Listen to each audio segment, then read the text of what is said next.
Good afternoon. Today is April 11th, and this is Food for Thought. I'm Tonya Arnesen, Senior Pastor of Jackson First United Methodist Church. In all my years of pastoral ministry, I have never written a devotional for Holy Saturday.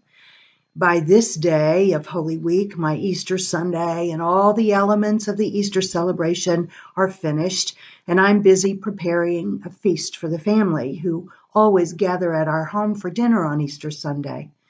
Truth is, I've not given this day much thought before. It's just the day before Easter, right? Well, David and I will be alone tomorrow, and my dining room, as you can see, has become a recording studio during this time of social distancing. It's sad, but it's given me the opportunity to pause and think more deeply about the significance of this day, lest we jump right into the glory of Easter Sunday morning. Let me remind you of the grim reality Jesus' followers faced the day before Easter. I'm reading from John chapter 19, beginning with verse 38. After these things, Joseph of Arimathea, who was a disciple of Jesus, though a secret one because of his fear of the Jews, asked Pilate to let him take away the body of Jesus. Pilate gave him permission, so he came and removed his body. Nicodemus, who had at first come to Jesus by night, also came, bringing a mixture of myrrh and aloes, weighing about 100 pounds.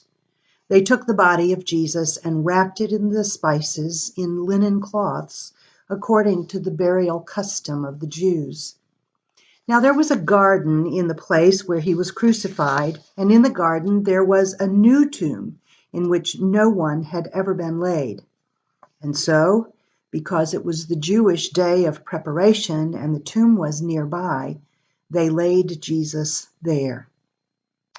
My brothers and sisters, this is the living word from our living God.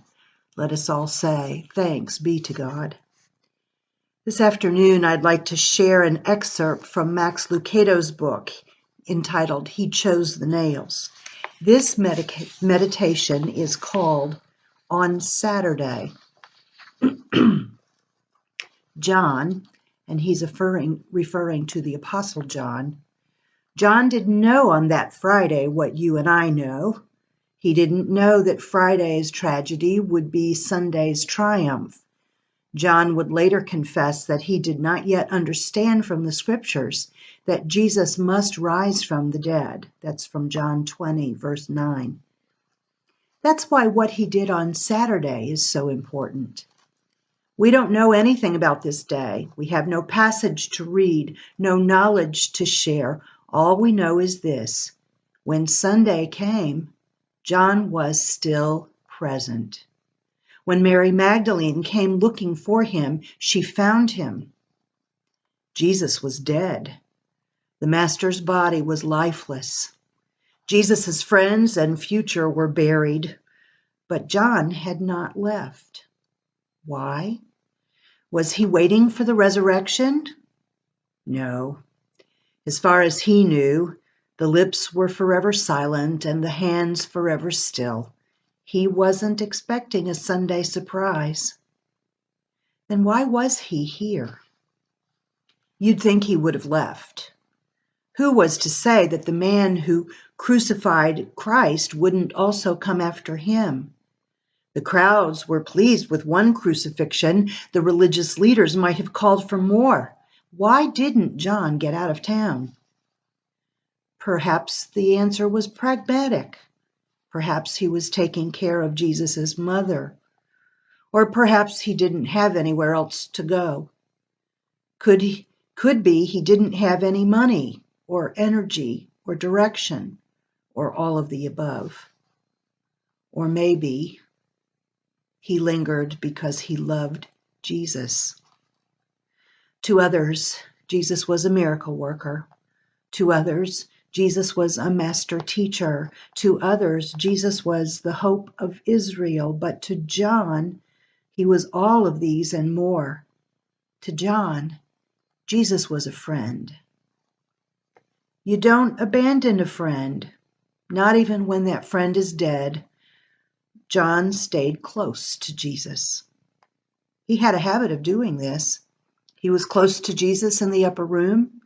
He was close to Jesus in the Garden of Gethsemane. He was at the foot of the cross at the crucifixion, and he was a quick walk from the tomb at the burial. Did he understand Jesus? No. Was he glad Jesus did what he did? No. But did he leave Jesus? No. What about you? When you're in John's position, what do you do? When it's Saturday in your life, how do you react? When you are somewhere between yesterday's tragedy and tomorrow's triumph, what do you do? Do you leave God or do you linger near him? John chose to linger. And because he lingered on Saturday, he was around on Sunday to see the miracle. My friends, today I invite you to linger on Saturday. You might read the entire 19th chapter of John's Gospel, which tells of Jesus' crucifixion. Reflect quietly on the sacrifice he made for you and for the whole world. So that tomorrow when we gather for virtual worship at 10:30 a.m., we will see more fully the miracle of the resurrection. I'll see you in the morning. Easter is coming. In the meantime, be blessed, be well, and know you are beloved. Amen.